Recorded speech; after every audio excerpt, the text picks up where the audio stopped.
Game of Thrones, c'est déjà fini, et oui, alors on parle tout de suite de l'épisode 10, et on fait bien sûr un bilan de la saison.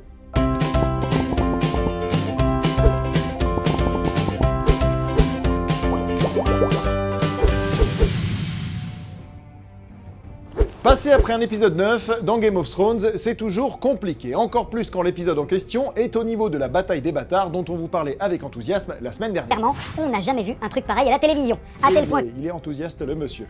Mais bon, disons-le tout de suite, cet épisode 10, baptisé Les Vents de l'Hiver, comme le futur 6e roman de George R.R. Martin, conclut de bien belle façon cette 6e saison et pose, comme chaque saison, les enjeux de la prochaine.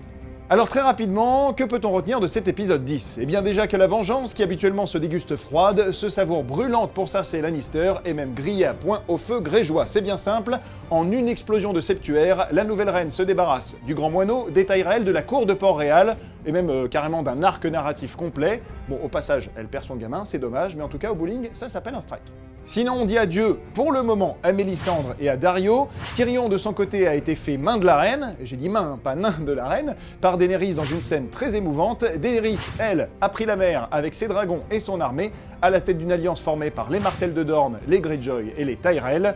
Jon Snow est le nouveau roi du Nord, Sansa est courtisée par Littlefinger, Bran est arrivé au pied du mur, Arya est de retour, bref, The Stark are back. Et justement, ce mouvement de convergence des forces en présence a été l'un des thèmes centraux de la saison 6 et sera sans doute majeur dans la saison 7. C'est bien simple, depuis le début de la série, tous les personnages ont été éparpillés façon puzzle à travers Westeros, et un mouvement inverse s'est enfin enclenché.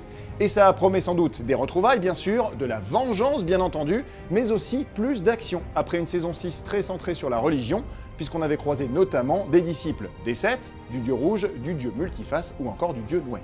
Et ça promet évidemment plus d'alliances, pourquoi pas entre Daenerys et Jon Snow, puisqu'on le sait désormais, du sang targaryen coule dans les veines du jeune loup.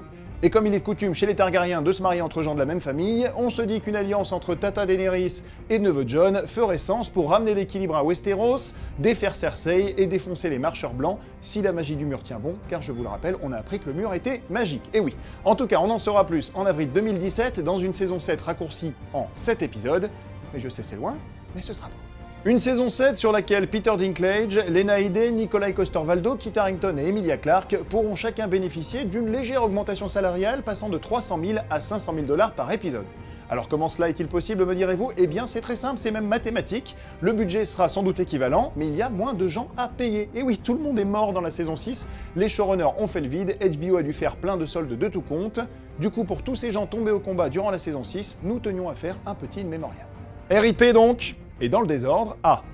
Doran Martell, Tristan Martell, Areo Ota, Osha, Roose Bolton, Lady Valda et son nouveau-né, Rickon Stark, la corneille aux 3 yeux, Feuille, le dernier géant, Alistair Thorne et les traîtres de la garde de nuit, le Silure, l'orpheline, Lady Crane, Frère Ray, Balon Greyjoy, John Omble, Tommen Baratheon, Marjorie Tyrell, Loras Tyrell, Mace Tyrell, Lancel Lannister, Kevan Lannister, le Grand Moineau, la Septa Unella, Maestre Pycelle, Walder Frey et ses fils, et bien entendu Ramsay Bolton, et surtout Hodor, le vrai héros de cette saison 6. Alors bien sûr, on l'aime Hodor, on l'odore même, mais rappelons-le encore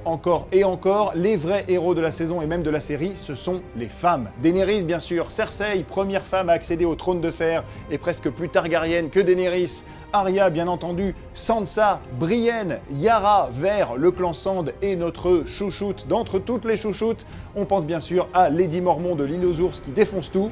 On t'aime choupette, et j'ai une idée, si on rebaptisait la série Dame de Trône.